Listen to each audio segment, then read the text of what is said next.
However, everyone was shocked by the little boy's behavior, as he appeared to be nonverbal and would only scream and moan to communicate. Frank insisted he was Michael's father, and so the child was frequently brought to visit him while incarcerated. When Michael showed hesitance to visit Frank, a DNA test was eventually performed. Even though Frank initially resisted, it was discovered that despite what Frank said, Michael was not his biological child, and so the visits were stopped. But this shocking story doesn't end here, and it was far from over. When Frank was finally released from prison in September of 1994, after serving 4 years, he started stalking Michael and his foster parents in Oklahoma.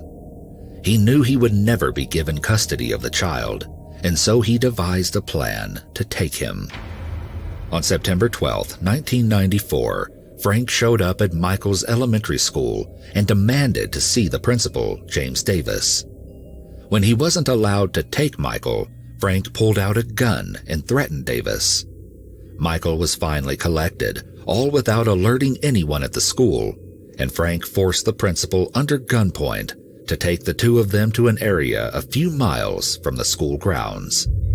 There, Frank tied Davis to a tree, leaving him unharmed, and fled with Michael in Davis's truck.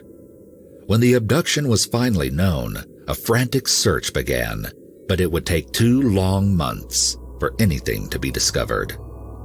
Frank was found in Louisville, Kentucky, and arrested, but there was no sign of Michael. Even after extensive searches, there was no trace of what had happened to the little boy, and Frank refused to tell anyone.